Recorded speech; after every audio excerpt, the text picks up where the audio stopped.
Hey everyone, today I'm going to talk to you about what buyers and sellers need to know about an appraisal gap when they're purchasing Miami real estate. And I'm going to get started right now. Hey everyone, my name is Jamey Prezzi. I'm a real estate agent in Miami and Miami Beach. I work with my husband Ognjen Prezzi and we are a real estate team. Today I'm going to talk to you about what you need to know when you are a buyer or a seller about an appraisal gap. It is coming up more and more often in our local real estate market. I'm also hearing about it throughout the country with many of our colleagues. I keep seeing it as a topic of conversation, and so I thought I would address it with you so you know what to expect if you are a buyer or a seller.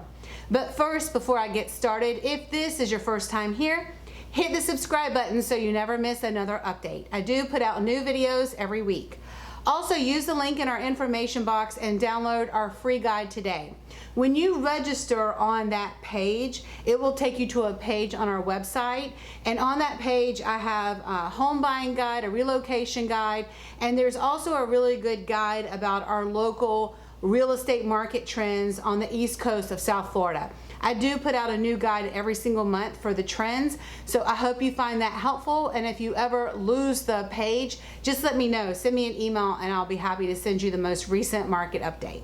Okay, let's get started. So basically, it's just simple economy 101, supply and demand. There are fewer homes on the market than there are buyers who want to buy here. And we're also seeing this in our condominium market as well as the single family home market. Our single family home market at sort of those starter price points has always been pretty competitive. Now it's very competitive. We're also seeing this in some of the luxury market as well. And also the condominium inventory is slowly dwindling down. As there are fewer homes on the market and more buyers are coming here to buy, people are starting bidding wars with each other and they are going under contract. Obviously, sellers are going to say, I would like to have the highest and best.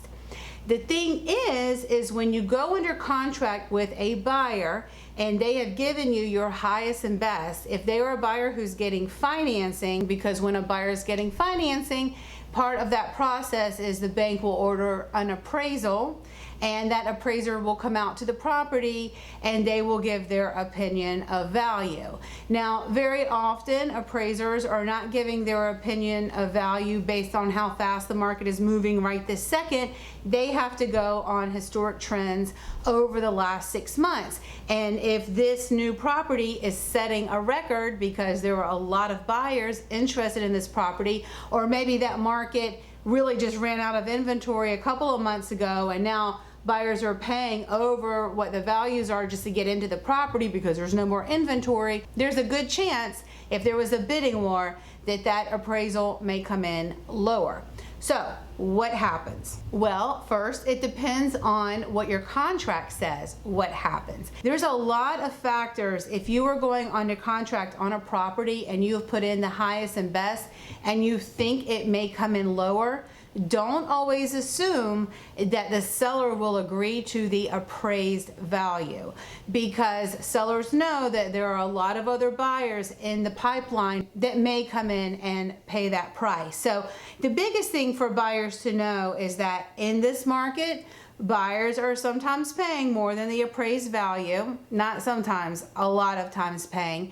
And just because it comes in lower does not mean that a seller will negotiate to that lower price. So those are the biggest things that you need to know when you're a buyer. Now, if you are a seller, you know, you have to make sure that you're going under contract and spending time with a very qualified buyer, because you need to understand and set the expectations. If that appraisal comes in really low and you've been in contract with them for several weeks now, you could have really wasted your time with a buyer if they don't have the funds to cover the difference, or if they don't want to cover the difference, or if their lender says they can not cover the difference. So you have to be very careful accepting those highest and best offers because of those factors. And there's just really a lot. Listen, every single little offer is different. Every single bank and the way they qualify their buyers can be very different.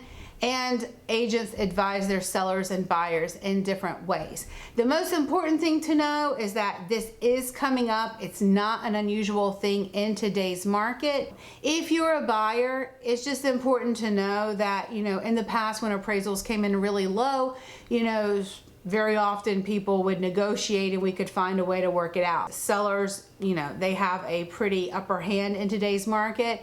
We are finding that they're not negotiating that much on these appraisal gaps, and it can be a very big point of contention during the transaction process.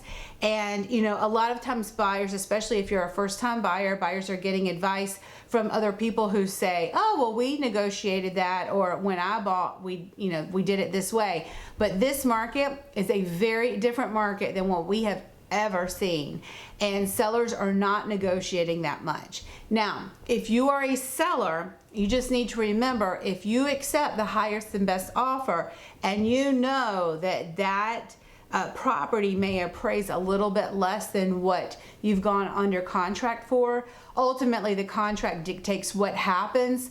But it's important to understand if the buyer can still qualify for the loan and pay that gap if you don't negotiate with them or whatever it is that you guys agree to. So there's just really a lot to think about on both sides.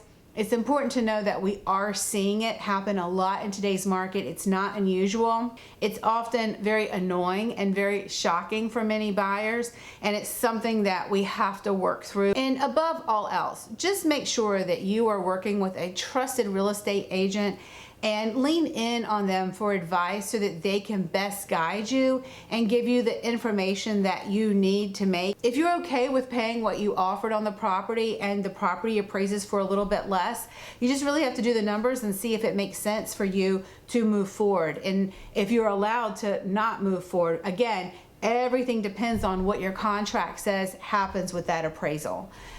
There's a lot to know in today's market, so it's very important to make sure that you work with a trusted advisor. We are always here to be a resource for you.